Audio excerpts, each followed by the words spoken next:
Ya talibal khulasi wal ibadah, wahai orang-orang yang menjalankan ibadah, yang ikhlas karena Allah Ta'ala, yang ingin selamat dari siksaan Allah, yang pertama kali harus ditempuh bagi seorang abid, bagi seorang ahli ibadah, yang tidak boleh dilewatkan dan harus dilalui pertama kali adalah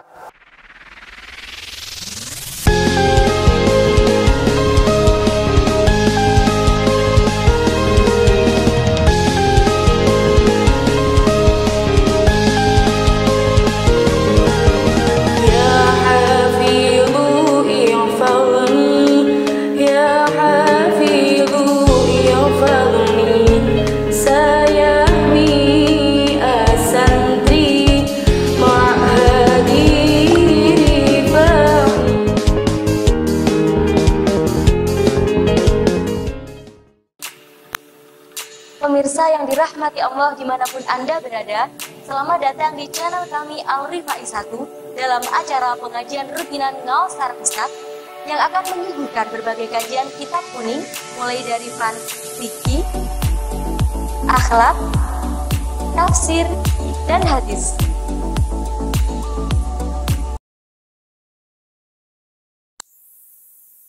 Assalamualaikum warahmatullahi wabarakatuh. Waalaikumsalam warahmatullahi wabarakatuh. Pemirsa dimanapun Anda berada, selamat datang di channel kami Al-Rifai 1 dalam acara pengajian rutinan kita Ngaos Sareng Ustadz. Perlu diketahui bahwasanya ini adalah pengajian perdana kita dalam pembahasan ilmu akhlak, yang mana kitab yang akan kita kaji pada kesempatan kali ini dan kesempatan selanjutnya adalah kitab Minhajul Abidin karya Imam Ghazali. Harapan kita semoga kedepannya kita selalu diberikan kekuatan dan kesempatan agar kita bisa beristiqomah dalam menimba ilmu baik secara langsung maupun secara virtual. Di hadapan kita telah hadir beliau Al-Mukarram Agus Ibnu Athaillah atau yang kerap kita sapa dengan sapaan Gus Ato. Beliau merupakan pengasuh sekaligus mudir di Ma'had Ali Al-Zamakhsyari dan beliaulah yang akan mengisi pengajian kitab Minhajul Abidin pada kesempatan kali ini. Sebelum kita memulai acara pengajian pada siang hari ini, marilah kita buka dengan pembacaan Ummul Quran dengan harapan acara yang akan kita lalui dapat berjalan dengan lancar serta kita semua bisa mendapatkan manfaat dan barokah dari apa yang telah disampaikan. Ala hadhihi niyyah wa ala kulli niyatin sholihah. Al-Fatihah.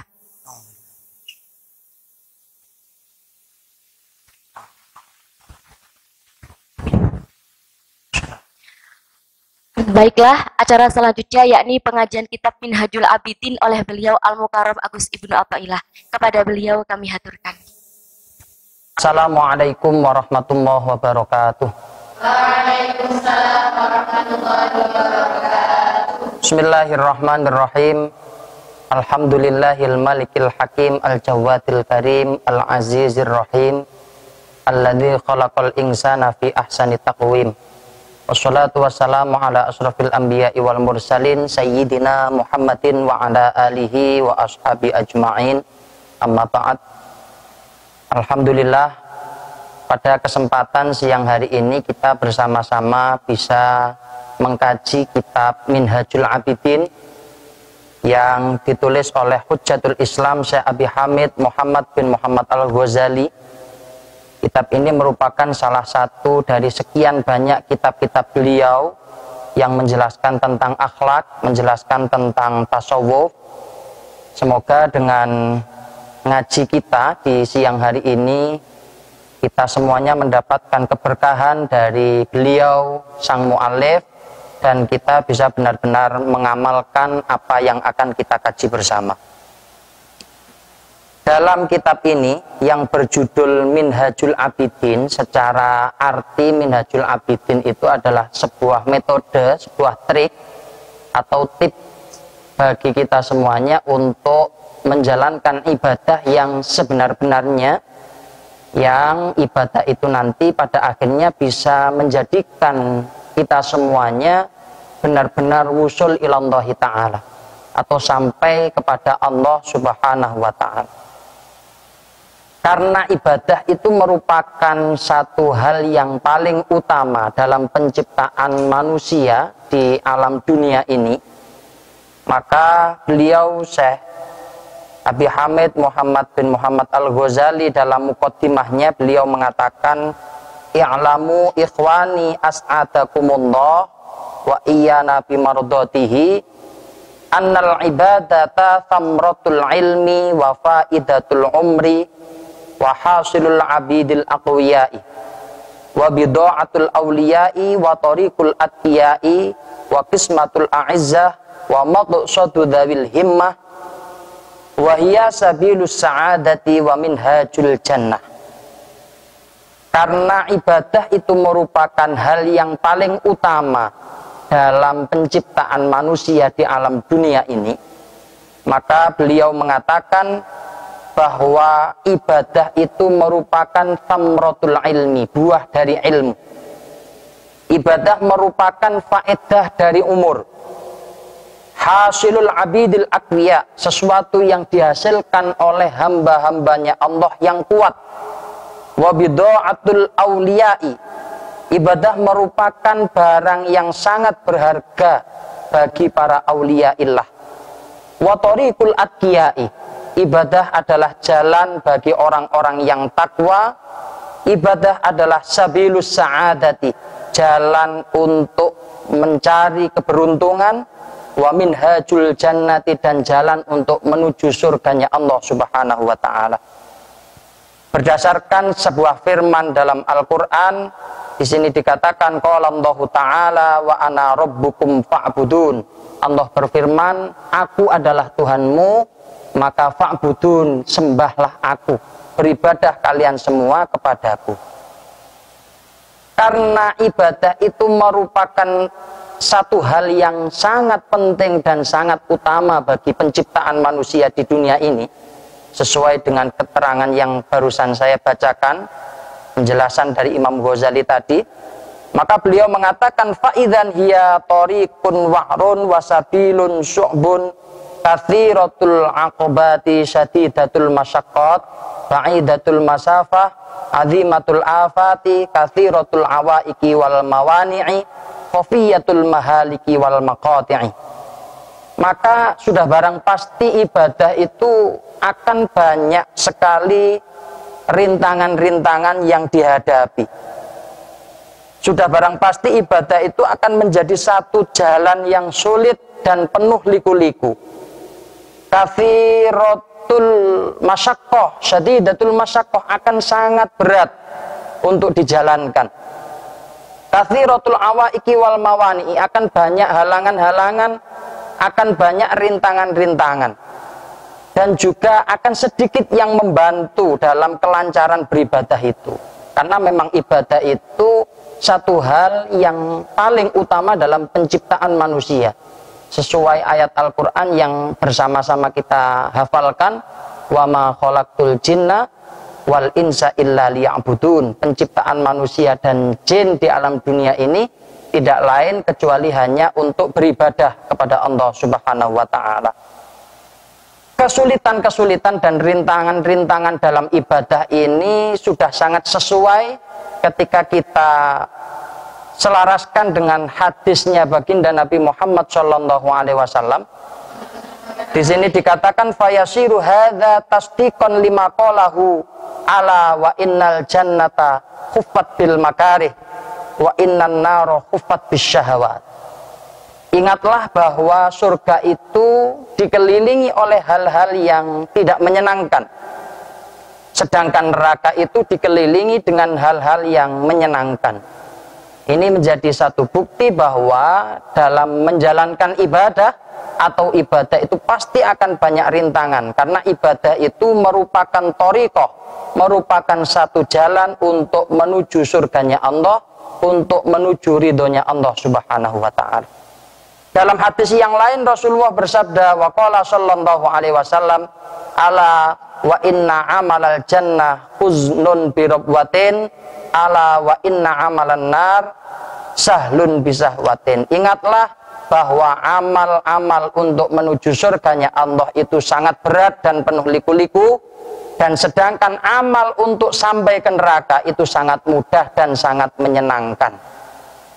Maka kita sebagai hambanya Allah Kita sebagai manusia, kita tinggal memilih mau thariqatun yang wusul ilal jannah atau thariqatun yang wusul ilan nar. Kalau kita ingin sampai kepada surganya Allah, sampai kepada keridhaan Allah, maka kita harus siap dengan resikonya, yaitu dengan makarih atau kesulitan-kesulitan, rintangan-rintangan yang harus kita hadapi dalam rangka untuk menuju ridhonya Allah Subhanahu wa ta'ala. Selanjutnya, dalam kitab ini Imam Ghazali menjelaskan bahwa karena ibadah itu penuh dengan rintangan, ibadah itu penuh dengan hal-hal yang berat, hal-hal yang harus kita hadapi, maka beliau memberikan tips-tips, beliau memberikan satu metode bagaimana agar seorang abid, makanya judulnya kan Minhajul Abidin, ya. Satu tips, satu metode, satu trik untuk orang-orang yang beribadah agar ibadahnya ini benar-benar bisa menjadikan seorang tersebut wusul ilallahi ta'ala, agar ibadah itu benar-benar bisa mendapatkan ridho dari Allah Ta'ala. Maka dalam kitab Minhajul Abidin ini, dalam muqaddimahnya setidak-tidaknya beliau menjelaskan ada beberapa tahapan-tahapan yang harus ditempuh oleh seorang abid.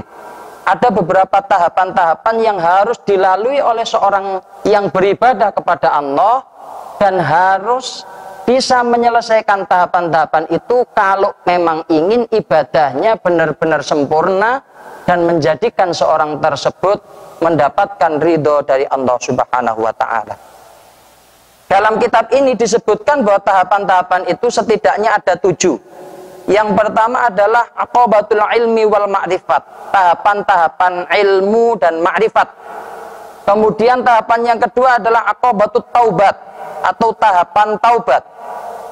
Yang ketiga adalah awaik, godaan-godaan, godaan-godaan bagi seorang yang beribadah. Yang keempat, aqabatul awarid, kendala-kendala yang pasti akan dihadapi oleh orang-orang yang beribadah kepada Allah Ta'ala. Yang selanjutnya, yang kelima adalah bawa'id atau dorongan, motivasi. Motivasi apa, dorongan apa yang dilakukan oleh seorang yang beribadah, motivasi apa yang menjadikan seseorang tersebut menjalankan ibadah kepada Allah Ta'ala. Yang keenam, qawadih atau faktor-faktor yang membatalkan, faktor-faktor yang merusak amal ibadah seseorang. Dan yang terakhir, hamdu wa syukur, pujian-pujian dan syukur kepada Allah Subhanahu wa ta'ala. Sehingga dalam kitab Minhajul Abidin ini, isi dari kitab Minhajul Abidin ini nanti akan mengupas, menjelaskan secara rinci tahapan-tahapan yang harus ditempuh, yang harus dilalui oleh seorang yang beribadah itu. Ketika mereka, orang-orang yang beribadah itu benar-benar bisa melalui tahapan-tahapan ini dengan sempurna, maka dia akan benar-benar wusul ilallahi ta'ala, maka dia akan benar-benar mendapatkan keridhaan dari Allah Subhanahu wa ta'ala. Selanjutnya yang akan kita bahas pertama kali itu tadi muqaddimah, ya, saya menjelaskan muqaddimah dalam kitab ini atau awalan agar kita mengetahui isi dari kitab Minhajul Abidin ini. Untuk yang pertama kali dibahas dalam kitab ini, yang pertama adalah aqabatul ilmi atau tahapan ilmu. Di sini dikatakan fa'aqulu wabillahi taufik. Beliau Imam Ghazali dawuh, ya talibal khulasi wal ibadah, wahai orang-orang yang menjalankan ibadah, yang ikhlas karena Allah Ta'ala, yang ingin selamat dari siksaan Allah, awalan bil ilmi, alaika awalan bil ilmi. Yang pertama kali harus ditempuh bagi seorang abid, bagi seorang ahli ibadah, yang tidak boleh dilewatkan dan harus dilalui pertama kali adalah al-ilmu, ilmu. Kenapa demikian? Fa innahu al-qutbu wa alaihil madaru. Ilmu itu adalah satu poros utama, satu pokok yang tidak boleh dilepaskan, satu pokok yang harus dilalui dan tidak boleh dilewatkan. Kemudian di sini beliau mengatakan wa'lam annal ilma wal ibadata jauharoni. li ajlihi makana kullu ma tara wa tasma'u min tasnifil musannifin wa ta'limil muallimin wa wa'dil wa'idin bal li ajlihi ma anzalatil kutubu wa ursilatir rusul bal li ajlihi ma khuliqat as-samawat wal ard wa ma fihinna minal khalqi. Imam Ghazali mengatakan bahwa ibadah dengan ilmu itu jauharoni, ibarat seperti halnya dua intan, dua mutiara yang kedua-duanya itu saling berkaitan dan tidak boleh terpisahkan, satu sama lain saling terikat dan tidak boleh terpisah. Kemudian di sini dikatakan dasar yang digunakan untuk kemuliaan ilmu adalah sebuah ayat Al-Quran, Allahul ladzi khalaqa sab'a samawat ila akhirih, surat At-Talaq ayat 12. Ini menjadi dasar atas kemuliaan ilmu. Saya kira kalau untuk dasar kemuliaan ilmu, di setiap kitab-kitab mawaid kita mengetahui bahwa ilmu itu memang hal pokok yang paling utama. Hal pokok yang paling utama. Di samping ilmu, di sini juga ibadah, ya. Karena ilmu tanpa diamalkan maka akan habaan mangturo, bahasa dalam kitab ini. Ibarat seperti halnya debu yang berhamburan, tidak ada gunanya. Pun sama, ibadah tanpa didasari dengan ilmu maka akan menjadi habaan mangturo. Akan ibarat seperti halnya debu yang berterbangan, yang tanpa ada fungsinya apa-apa. Untuk ayat yang menjadi dasar sebagai kemuliaan beribadah, yaitu ayat yang tadi saya sampaikan, wa ma khalaqtul jinna wal insa illa liya'budun, surat Adz-Dzariyat ayat 56. Hanya saja ketika ilmu dan ibadah ini merupakan jauharoni, ibarat seperti halnya dua mutiara yang keduanya saling terikat dan tidak boleh dipisahkan. Namun di sini beliau mengatakan wa'lam. Di sini sebentar, okay. Beliau mengatakan fa'azim bi amraini huma al maqsudu min khalqid daraini, maka muliakanlah ilmu dan juga ibadah karena kedua-duanya adalah maksudul a'zam, tujuan utama dari penciptaan dunia dan akhirat. Dunia dan akhirat itu diciptakan oleh Allah, tidak lain, tidak bukan hanya untuk dua hal ini, ilmu dan ibadah. Namun fa idza alimta dzalika fa'lam annal ilma asraful jauharaini wa afdaluhuma. Ketahuilah wahai ikhwani, kata Imam Ghazali, ketahuilah wahai saudaraku bahwa ilmu itu adalah asraful jauharaini. Ilmu adalah paling mulia-mulianya di antara dua mutiara tadi. Dua mutiara tadi kan ilmu wal ibadah. Ilmu dan ibadah itu ibarat dua mutiara. Namun ilmu itu asraful jauharaini. Ilmu itu yang paling utama dan yang harus lebih didahulukan dibandingkan ibadah. Kenapa demikian? Salah satu dasarnya adalah hadisnya Rasulullah. Beliau mengatakan, beliau bersabda, fadlul alim alal abid ka fadli ala adna rajulin min ashabi. Keutamaan seorang yang berilmu dibandingkan seorang yang beribadah. Ini beliau Rasulullah membandingkan antara ilmu dan ibadah. Keutamaan orang yang berilmu dan orang yang beribadah itu ibarat seperti halnya keutamaanku, kata baginda Nabi, dibandingkan adna rajulin, paling rendahnya seorang laki-laki dari sahabatku. Coba kita bandingkan sahabat yang paling junior dibandingkan Rasulullah, itu pasti jauh lebih utama Rasulullah. Itu ibaratnya ilmu dengan ibadah. Kemudian juga ada hadis lain yang berbunyi ala adullukum ala asrafi ahlil jannah. Apakah kalian mau saya tunjukkan wahai sahabatku, kata Rasulullah, orang-orang yang paling mulia dari ahli surga. Sahabat menjawab, qalu bala ya Rasulullah. Nggih Kanjeng Nabi, sinten niku Kanjeng Nabi? Kanjeng Nabi dawuh, hum ulama ummati. Orang-orang yang paling mulia adalah ulama ummati, ulamaku, ulama dari golongan umatku. Ini satu dasar yang menunjukkan betapa mulianya ilmu, sehingga ulama-ulama dari golongan umatnya baginda Nabi itu menjadi asyrafu ahlil jannah. Hingga ada satu riwayat yang sering saya ceritakan di mbak-mbak santri, yang cerita ini juga sangat populer di kalangan orang-orang yang sering ngaji.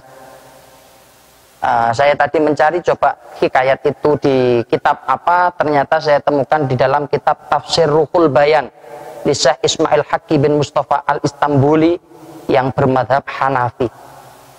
Beliau mengatakan, ini saya selingi dengan ini untuk mengukuhkan bagaimana keutamaan ilmu itu.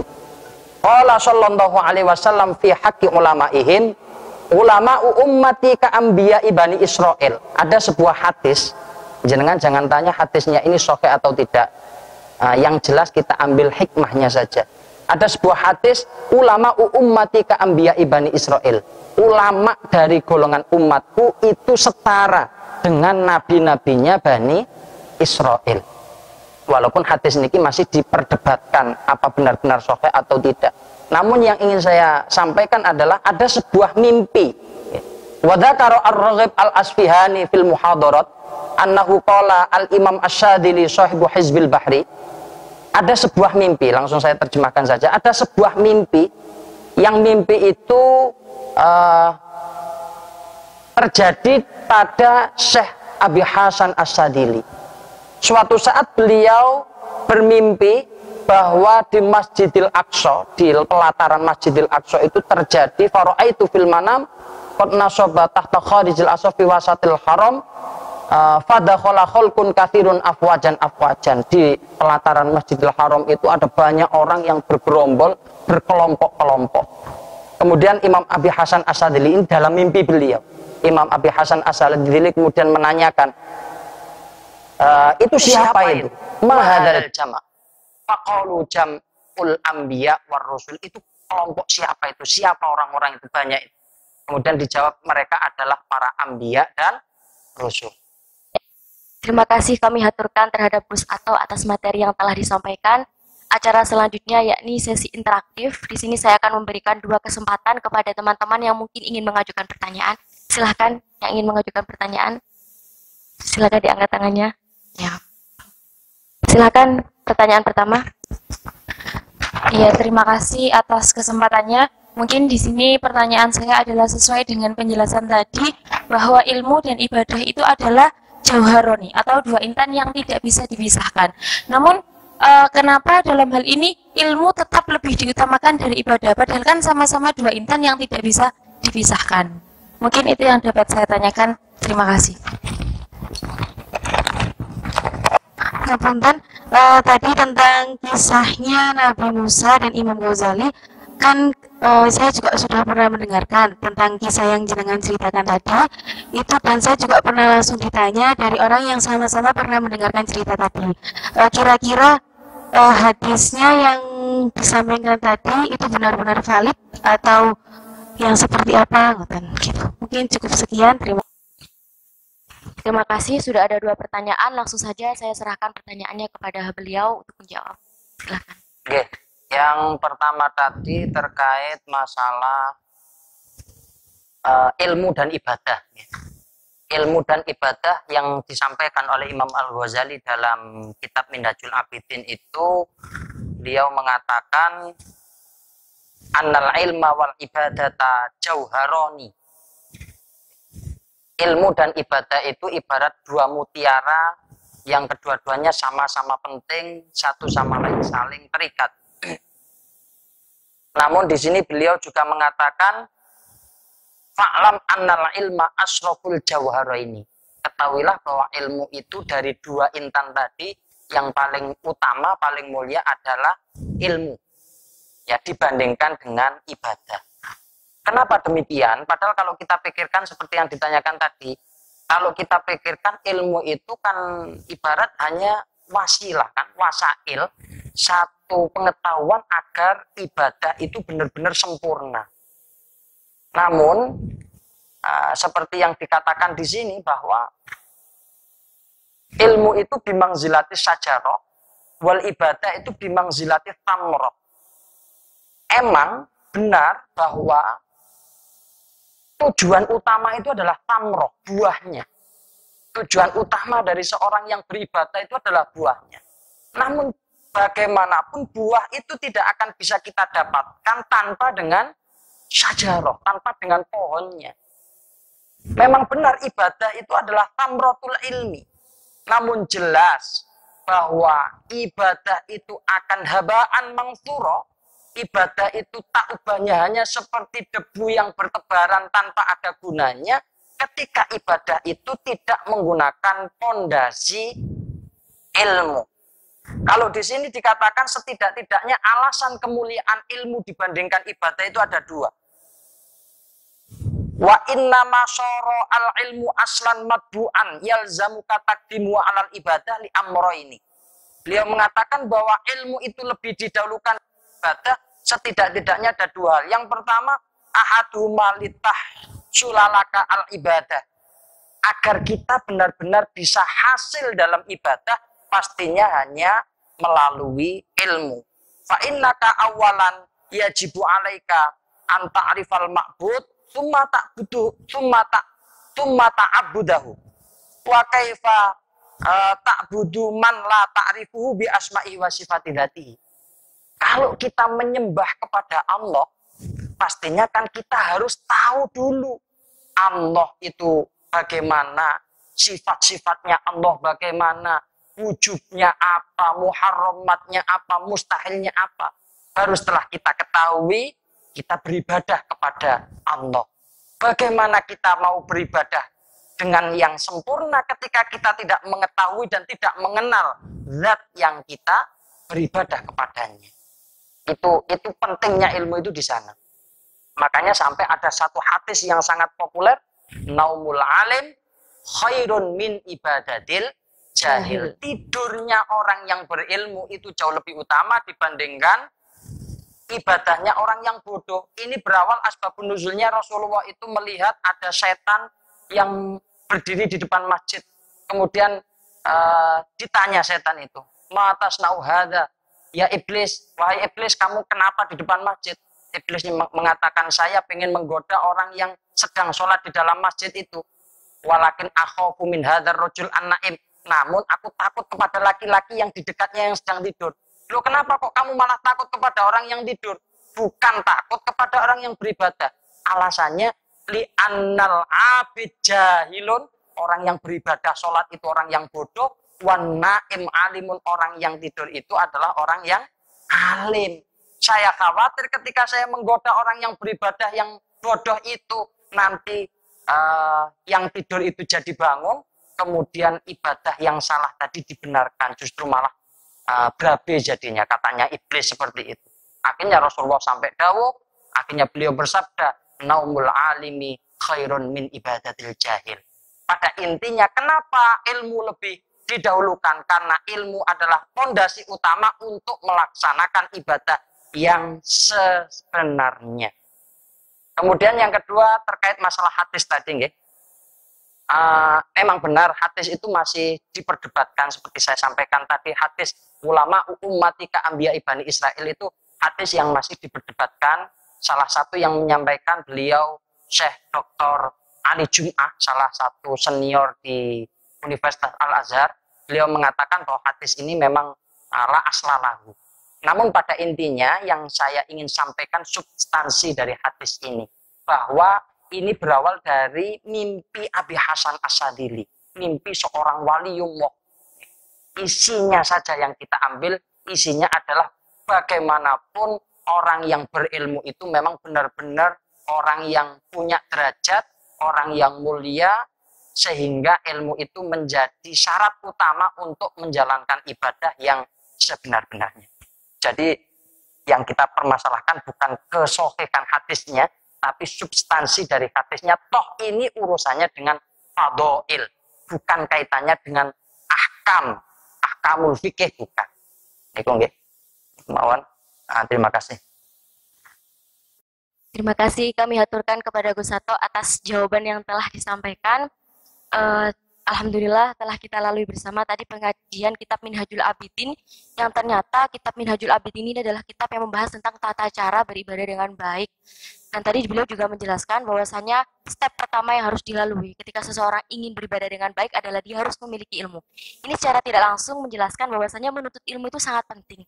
Jadi hal yang patut kita syukuri karena kita semua diberikan kesempatan oleh Allah dalam menuntut ilmu, baik dengan adanya pesantren-pesantren, dengan adanya banyak majelis taklim, dan dimudahkannya berdakwah melalui jaringan sosial. Cukup sekian, saya selaku moderator mohon undur diri. Sampai jumpa di acara Ngau Sarang Ustadz selanjutnya. Wassalamualaikum warahmatullahi wabarakatuh.